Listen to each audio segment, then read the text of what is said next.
Things are getting quite turbulent out there, wouldn't you agree? So many people drunk on revolution. The United Nations being urged to intervene. And all because of the technology I created.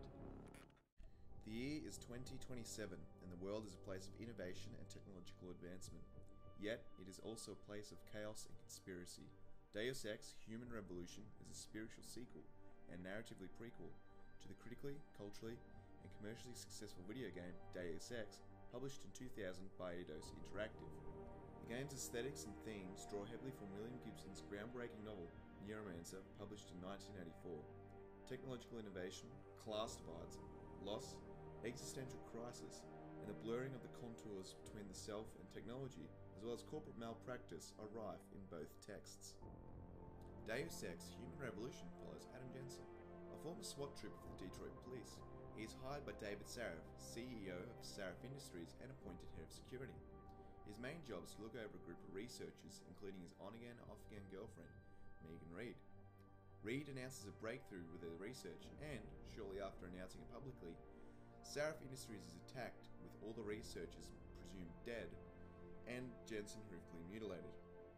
In order to save Jensen's life, he is involuntarily given augmentations, mechanical body parts, to the request of David Saraf. 6 months after the incident, Jensen is back on the job and determined to find out those behind the attack. The world Jensen explores in Deus Ex is best summarised in the official booklet for the game, which states, "The rich remain rich, walled within opulent, protected enclaves, isolated within halos of security and consumerism. The poor remain poor, held down by the governments and employers, forced into docility by the output of an ever-present media. This, as the game indicates, is not a world for the faint of heart. The antagonisms of class pervade over into technology, something I will touch upon later in this video. The world, drenched in darkness, swathed in darkness, is run by figures whom orchestrate, akin to a puppeteer, their actions through the media like a puppet, as well as bureaucrats, millionaires, militants, the police, gangsters and political movements. Either directly, through undercover hired agents, manipulating events affecting the aforementioned groups, or directly controlling subjectivities themselves. It allows someone to hack through you. It turns you quite literally into a human proxy. Throughout the game, the common conception of technology and its intertwining with characters impregnates a bulbous fear which hangs over the head of every character throughout the game. The fear of losing control over one's corporeal faculties, or in Foucaultian terms, the apperception of biopower invested outside the self. This biopower, however, is not relegated to the augmentations, also known as the recent technological innovations, as one would expect. But what needs to occur is a public redefinition of the notion of technology, similar to what Justin Clemens argues in his article, Microserves. For example, in an interesting optional side mission, Jensen is asked by a female escort to help liberate her friends from her pimp. She still is. They started pushing for her to get augment. She say no even when it gets violent. Now I fear they lose patience and will force the operation. Ling's not the first, and she won't be the last. Clemens, in his article, traces the genealogy of slavery and, similar to blacks in France in the 1600s, slaves were not considered people possessing consciousness, but instead were property which, as in France and in ancient Greece, were tools to be used by their masters. As Clemens paraphrases Aristotle, slaves possess no fire, an allegory to consciousness. Framed another way, they were technology, or, put another way, certain people are technology, objects, things. Non-human entities were meant to be treated accordingly to the whims of their masters. In the case of Deus Ex, this can be seen for the female prostitutes. Women not as a human, but woman as a sex object. The intricacies of technological development, neoliberal effects on the marketplace, violence, individualism, consumerism, patriarchy, technology, and capitalism all come together. Framed another way, the same slavery of the past as well as its technology persists now only with a new veil. The practices and values upheld in one domain of oppression have transmutated into another arena. The line between human and technology has been, and still is, blurred.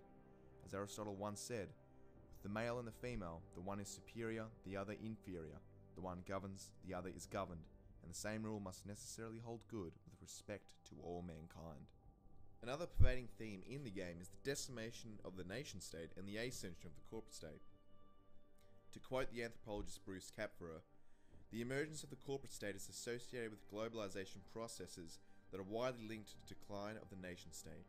Such a quote is strikingly similar to the one in the official booklet of the game, which reads, "In this time of extremes, corporations have broken free of the bounds of the nation-states, eclipsing old-world powers as the new players on the global chessboard." In the game itself, a fictional newspaper titled Picus, in issue 15, depicts Australia as erupting in a civil war with private institutions. In it states, "Privatisation versus nationalisation of oil deposits in the Australian territory of Antarctica are at the centre of the divide." Even more so, and pertaining to the topic of this video, the regulation of corporate-owned augmentations is hotly debated throughout the entirety of the game.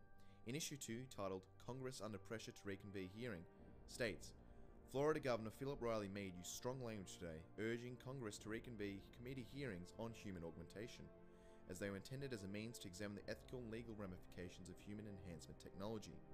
3 steps Kapfer states in his article, "The Aporia of Power," are needed by any hierarchical organisation to create and subjugate citizens.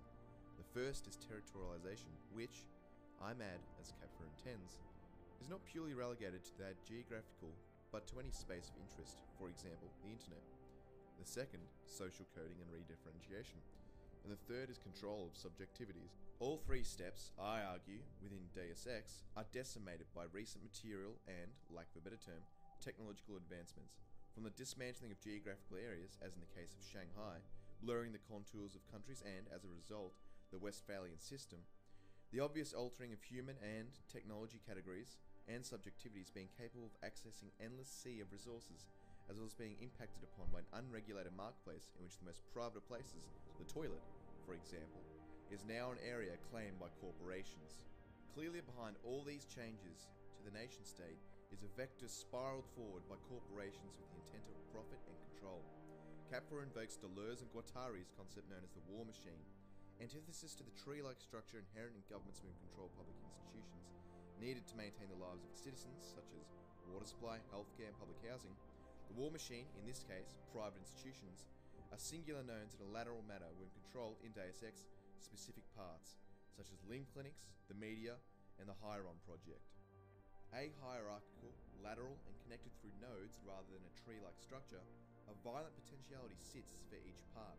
The war machine and the regular hierarchical structures are a clashing symbiosis. The inherent division between each structure lies in the irrevocable differences in their structures. No synthesis, no combination between the two, vis-a-vis the end result of dialectics, can occur. The hierarchical, tree-like structure is totalitarian. The war machine is fascistic. The former closing off any possible change within its parts, whilst the latter, the war machine, being open and non-hierarchical, purely having war at the centre of each node. Each part is a destroyer, a creator of new realities either good or bad, in fact, beyond good and evil. In order for it to exist, it desires nothing more than to destroy the tree-like structures inherent within governments. As Mussolini, the fascist Italian dictator, once spoke of his mutated brand of socialism, "We want to believe it. We must believe it. Humanity needs a creed. Faith moves mountains because it creates the illusion that mountains can move. Illusion is perhaps life's only reality." In Deus Ex, the war machine, the faith-moving mountains, is that of technological innovation. This zeitgeist is the new fascism. Purported by aristocrats such as Serif, momentarily Hudera and the Illuminati and agents of it, they stress a new world, a world, coincidentally, they would be atop of. Orgs, whether they like it, are aware of it, or care for it, are shock troopers for this new fascist cause, whilst the humanity front, anti-augmentation, are totalitarian, wanting to preserve the regular social coding through their attempts to illegalize augmentation and have no corporeal evidence to alter their conceptions of human and machine and the power dynamics that constitute each facet of their meaning. Television screens, mobile screens, neon lights, twinkling, or entrenched on the retina with their burning tenacity of dying stars, illuminate the war machine's nodes. Corporations peeled away the bloated corpse of the nation-state, having its head mounted atop the public and private spheres, destroying tacit assumptions of social ordering of space and time through their monuments of sovereignty known as advertisements. This isn't the end of the world, but you can see it from here.